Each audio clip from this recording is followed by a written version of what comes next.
So here we have it, the Lenovo Yoga 9i Pro Gen 8, or in some regions, the Slim Pro 9i. And for the short time I've spent with it, it's made me realize more and more laptops are taking the charge and bringing the fight to desktop PCs, especially when it comes to things like productivity. Now, I've had it for almost 2 weeks. Here is my initial impressions and experience with it.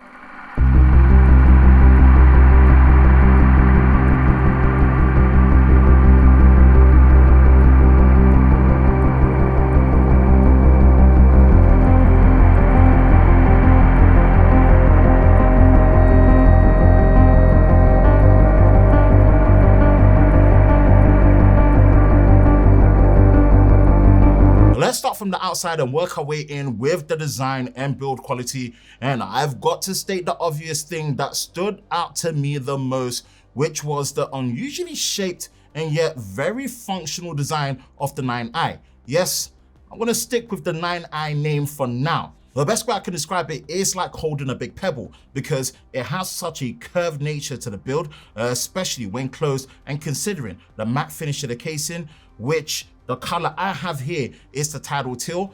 The weight is also around approximately coming in at 2 kilograms and with a fairly nice and slim profile at around 18 millimeters. For what's packed inside, this is actually very impressive. Now, as stated, the design is unusually functional because of what I like to call the reverse notch at the top of the lid. Functionally, it makes it easier to open the laptop, which thanks to the smooth and solid hinge design allows you to do so with one hand, and also prevents the laptop display design from having an inner notch on the screen like you would see on something like a MacBook Pro. I'm not sure if this is down to the housing of the front-facing camera and the IR sensors for Windows Hello, taking up more space than expected for this to be the design decision and solution, but this is one area that actually sticks out, and I'm kind of 50-50 about it. Ports wise, this is a strong area for the 9i. On the left side, we have 2 USB-A ports with 3.2 Gen 1 speeds, a full-size HDMI 2.0, a Thunderbolt 4 port in the shape of USB-C, and a 3.5mm audio combo port. On the right side sees another USB-A port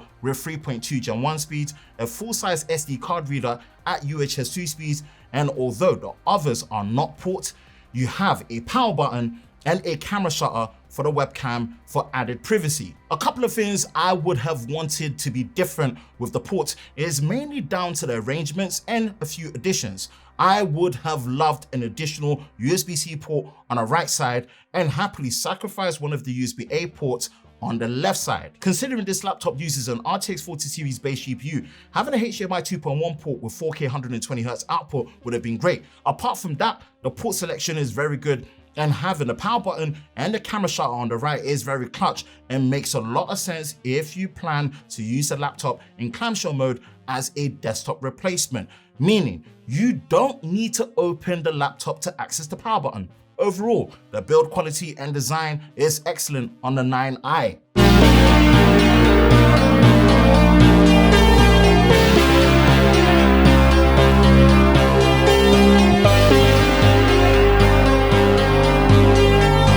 Now look, I'm a sucker for a great display experience, and the 9i definitely lives up to it with the expectation I have. And in a lot of ways, it's probably my favorite part of the laptop so far. The display option I have here is a 16-inch mini LED panel with touch input with a 3200 by 2000 resolution and a solid 165 Hz high refresh rate. Lenovo also rates this to be around 1000 nits of peak brightness and covers 100% of the Adobe RGB color space. And considering my main use case for a laptop like this is video content creation, I have zero complaints about the display experience so far, and personally, Lenovo, they've knocked it out of the park. More testing over the coming weeks will be needed, but for now, it's safe to say this is a class-leading display experience. Now, as good as the keyboard and trackpad experience is, with what I'm used to, it's been a bit of a learning experience with the 9i. On deck, we have a full-size keyboard including a number pad on the right, and the keys themselves have a nice travel, they're quiet, and have an in curve to them that makes it nice and easy for your fingers to sit on them when typing. Now look, the size of the trackpad itself is nice and big, making for a good smooth navigation when using it. Now this part is very much an unpopular opinion of mine and doesn't take away anything from how functional the keyboard and trackpad is.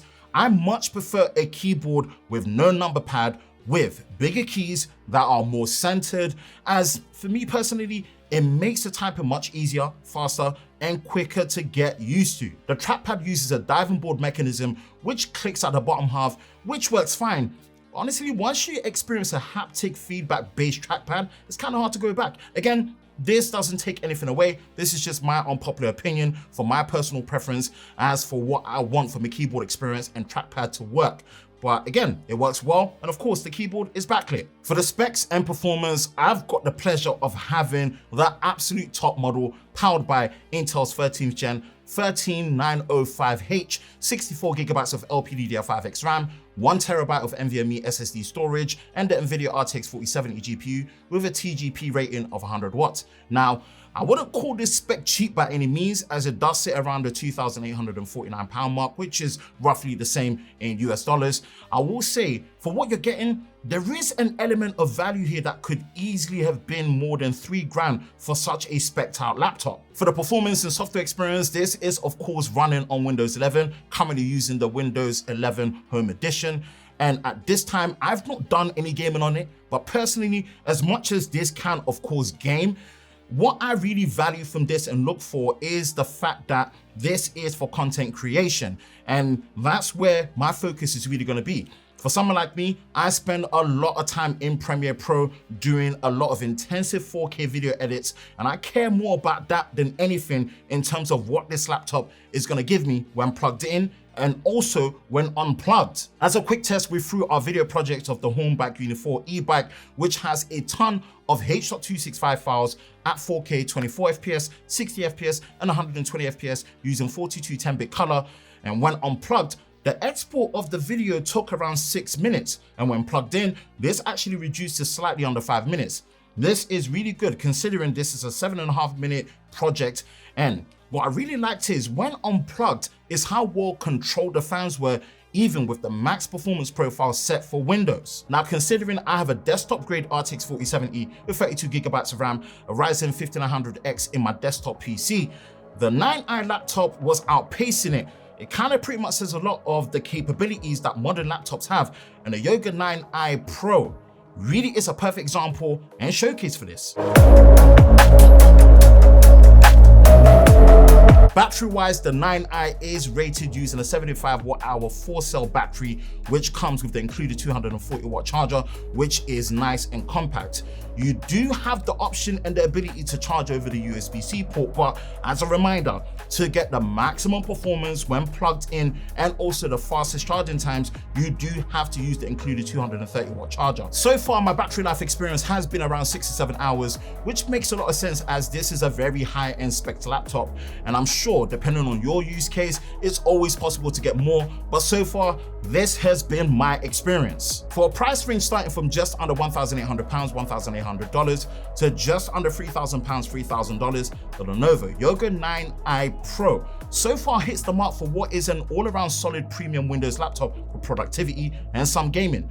Definitely got more content coming on the 9i, so be sure to subscribe and turn on notifications so you don't miss it. Ben from Lover of Tech, I'll see you in the next one. Peace.